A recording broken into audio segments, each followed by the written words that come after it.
Hello and welcome to the Career Speakeasy, a casual, fun, and irreverent place to share ideas about career development, the world of work, and life in general. I'm your host and proprietress, Kelly Nottingham. Growing your career should not be boring. So come on in, pull up a chair, and pick your poison. Hello, my lovelies. A long time no talk to. I would like to jump back into the podcast by asking you to imagine the scene. I am at the gym. It is the first week of January of this year. I'm sitting in one of the massage chairs after my workout, talking to the gentleman sitting next to me. He turns to me and says, "It's really crowded in the gym this week." And I said, yeah, it is. But don't worry, give it about 3 or 4 weeks. By the end of January, this place is going to be a ghost town. We laughed about it because we all know that that's what happens. Little did I know when I said that I would actually be one of the people who had kind of dwindled on my attendance down to a trickle at the gym by the end of January. If your goals or New Year's resolutions, if you set them, tend to fade out after a few weeks or maybe a month, then this episode is for you. All right, unseeable show of hands. How many of you maybe set some New Year's goals or resolutions and you've already felt like some of them have fallen by the wayside? Or how many of you feel like you've maybe fallen completely off the wagon with the goals that you wanted to accomplish this year? You can't see it, but my hand is up. Yours might be as well. Well, the truth is, when we tend to design goals as humans, we often think of new things to add into our lives. Humans, we tend to be a bit naively optimistic about what we can actually accomplish. So we say things like, I'm going to eat more vegetables. I'm going to drink more water. I'm going to meditate more. I'm going to exercise every day. I'm going to spend more time with my significant other or my pets. I'm going to educate myself to grow my career. What we don't necessarily set goals around is what are we going to let go of so that we can actually add those new things into our lives. Subtracting or thinking of something to stop doing isn't necessarily something we naturally think of. In fact, a lot of self-helpy types will actually tell you not to focus on what to stop because you should put your goals in a positive light. So stop eating junk food should be eat healthier food. Okay, fair enough. It's good to know what we're aiming for. Yes, and we've talked about this on the podcast before. We have to identify the behaviors or outcomes that we want. But when we ignore what it is that we don't want, we don't necessarily replace the bad stuff with good stuff. We just pile on the good stuff and expect for the bad stuff to just sort of magically go away on its own. My brother-in-law recently shared an article on social media. Actually, social media is something I've been doing a lot less of lately. That's why you haven't seen me and my smiling face on social media lately. I'm working on that. But I'm really grateful that this article that my brother-in-law shared popped up on my feed because it is actually what sparked this podcast episode and sparked me into getting back into doing the work that I love instead of getting bogged down with all the crap that I don't love. The article is called When Less is More, How Harnessing the Power of Subtraction Can Add to Life by Mike Mather. Now, in the article, 3 University of Virginia professors, Leidy Klotz, Ben Converse, and Gabrielle Adams, tell how we can sometimes gain more by taking things away. Professor Adams says that subtraction has a noticeability problem. So, for example, what Professor Adams says is if you cut words from a paper, no one sees that. If you cut costs out of a projected budget, people may not even know that you've found savings in the first place because they're not seeing it. So one reason people may not be quick to think of subtraction is because it's not something that's usually really given a lot of visibility, and therefore it isn't as valued. So why do we accumulate more and more and feel weird about thinking about letting go of things that maybe aren't working? Why do we not think about subtraction? Well, it could be a sunken cost fallacy. This is a cognitive bias. We've talked about this on the show before. In a nutshell, it's hard to give up on something that you feel like you've already dedicated time and energy into. It makes those efforts feel like it was all a waste of your time with no results to show for it if you give up on it now. So instead of letting it go, we just keep plowing along, hoping that eventually it will magically work out. Why else could we maybe feel weird about letting go of things? It could be FOMO, fear of missing out. Now, I like to think of this as FOLO, which is fear of losing options. Those of you who know me and who've talked to me before or worked with me before know that I love keeping my options open. And so it's really hard, especially if you're a creative person, to give up on the idea that something just isn't going to happen. It feels like we're letting go of those options. Now, if you are a perfectionist, I am especially looking at you on this one. FOLO, this fear of losing options, can especially come up for us when we're trying to figure out the perfect way to do something, or the perfect way to get in shape, or the perfect way to grow in our careers. It's challenging to think about this idea of giving up on options. And frankly, kind of along the same lines, it's also way more exciting to think of new options or projects than it is to think about culling all of those old projects out. So, pop quiz. Which sounds more fun to you? Going shopping for new items to organize your home office based on that Pinterest board you created? Or going through all your old boxes of financial documents to determine which ones you can throw away?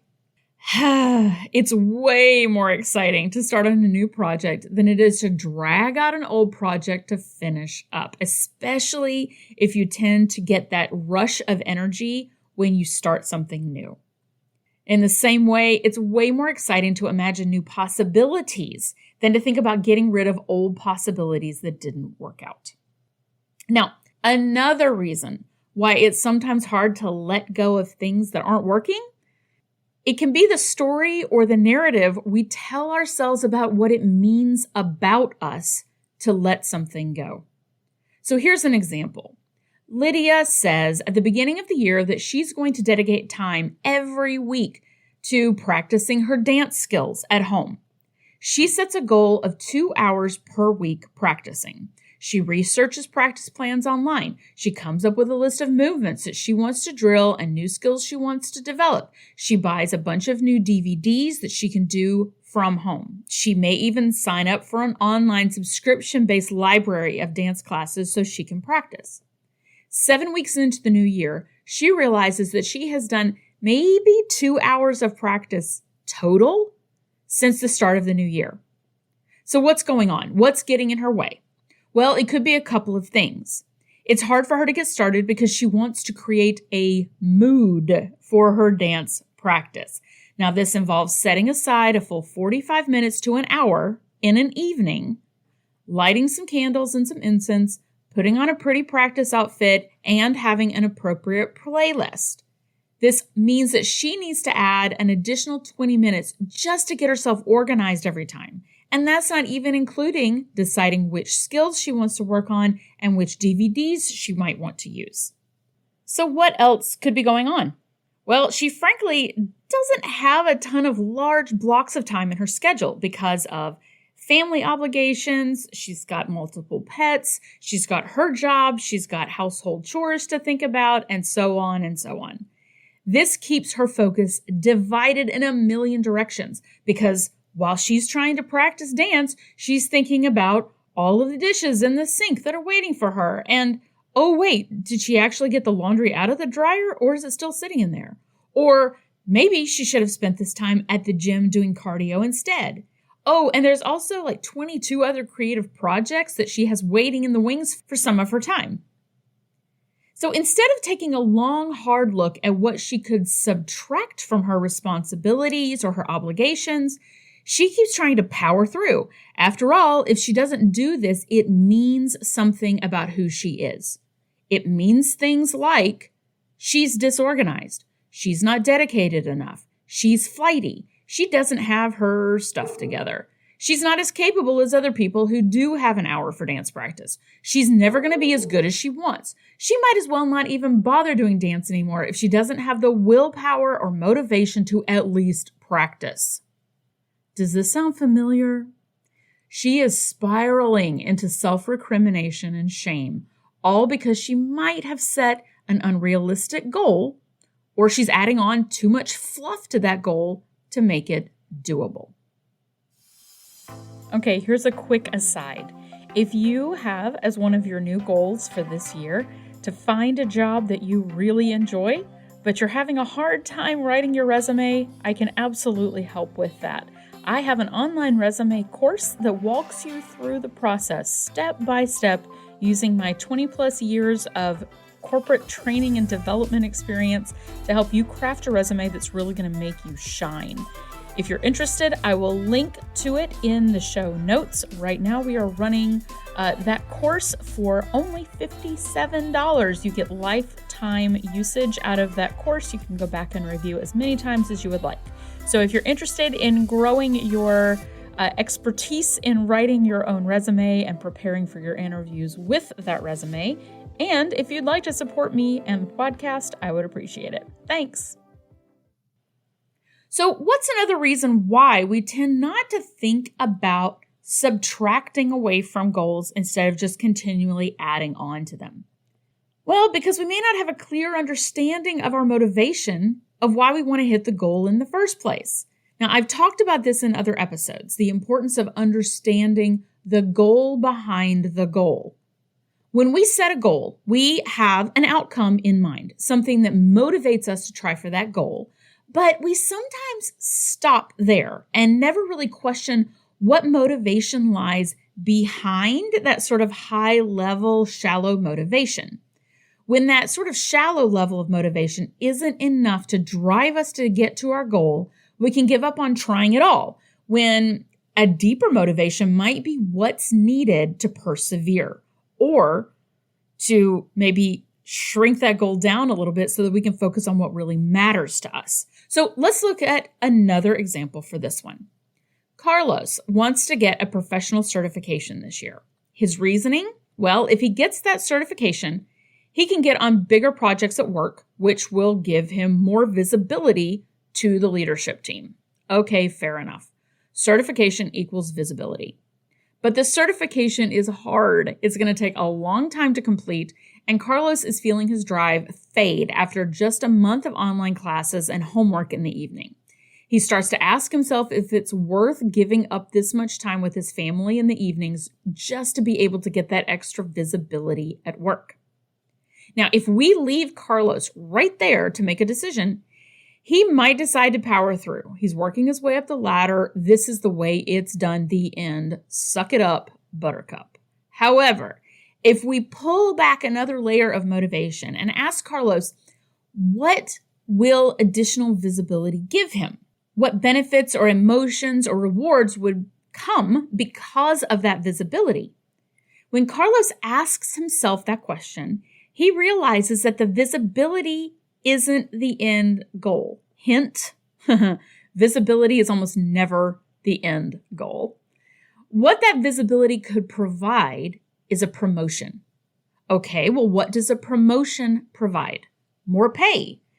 And what would more pay provide to Carlos?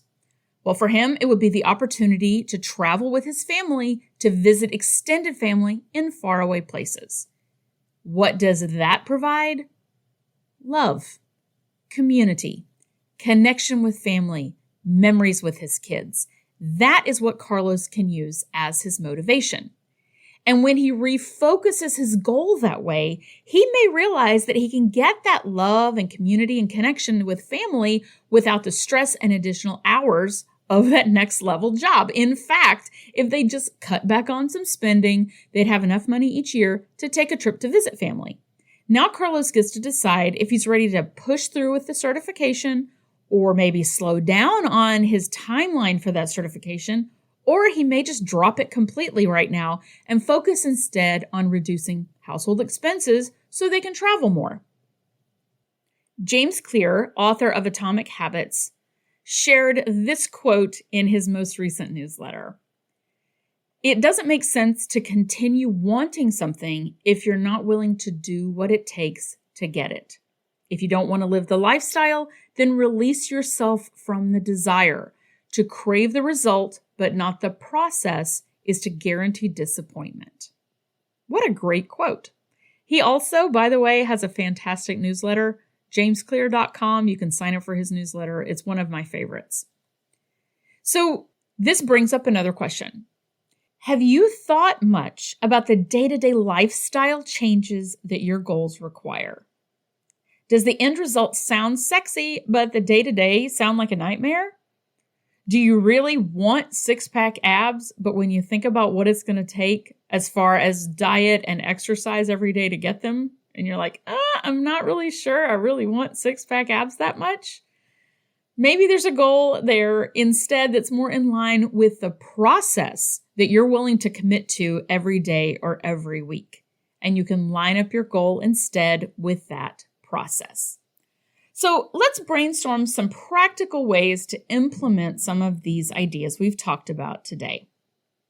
We all are probably familiar with the 80-20 rule, right? 80% of our results come from 20% of our efforts, so we should focus on that 20% that gives us the biggest payoff.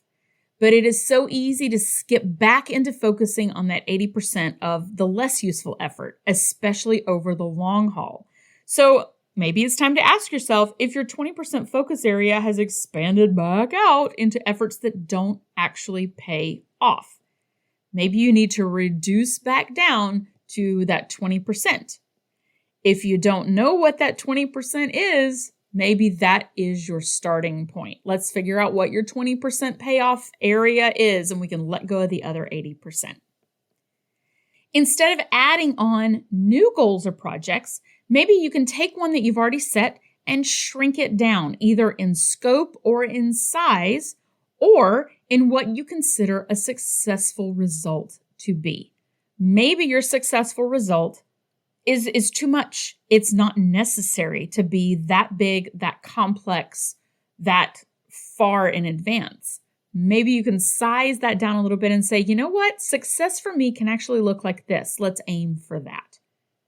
So once you think about shrinking down a project or goal that you can let go of it a little bit, does that help to take some pressure off? Instead of beating yourself up for not hitting one of your goals, why not consider removing a barrier to hitting that goal? So here's a simple example. My dogs love to take walks in the park, and frankly, it's great for me to get up and get outside and go take a walk too. But there are days when I just really don't feel like it for whatever reason. I'm feeling tired, I feel busy, I'm just frankly way too comfy to get up and actually go. And on those days, it is supremely easy to find a million excuses and barriers for why we shouldn't go on a walk.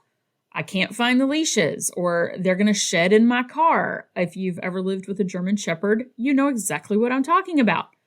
Or I'll have to pack a bag for their water and my keys and blah, blah, blah.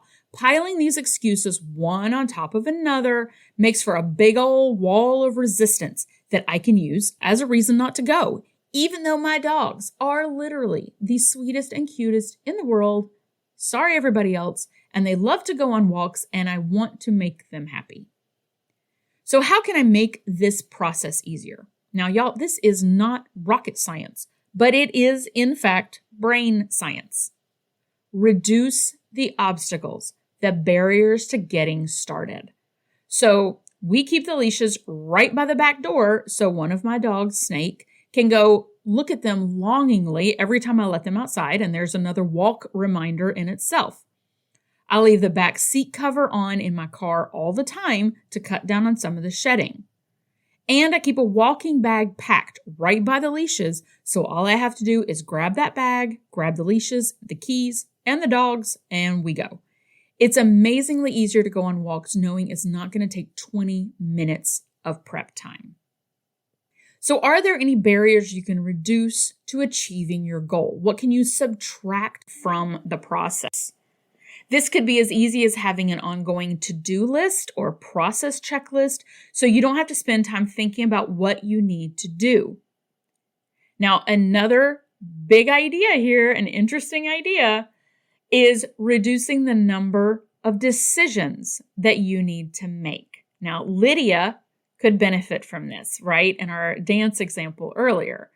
She has given herself so many options for what to do and how to do it that it can be very overwhelming then to make the decision. And the decision in itself becomes a whole separate thing on her checklist. Instead, think about limiting yourself to a very small, finite set of options for what you're going to make for dinner, or your gym routine, or your work project, or your next big career goal. Give yourself instead the luxury of freed up brain space by only allowing yourself 2 or 3 options instead of 50. Now that we've talked through a couple of options for this, I would love for you to share with me ways that you're going to be creative with this idea of reducing your goals, reducing down maybe your options, maybe reducing down barriers that are getting in your way. I would love to hear from you about this. Email me, message me on social media, and be creative with this, but not so creative that it actually becomes a major effort on its own. So now I'm going to go take my dogs for a walk, and then I'm going to go to the gym. Have a wonderful day, everybody, and I'll talk to you soon. Bye. Well, thanks for joining me. If you have suggestions, feedback, or just something random you want to share, email me at careerspeakeasy@gmail.com, and come visit again soon. Cheers.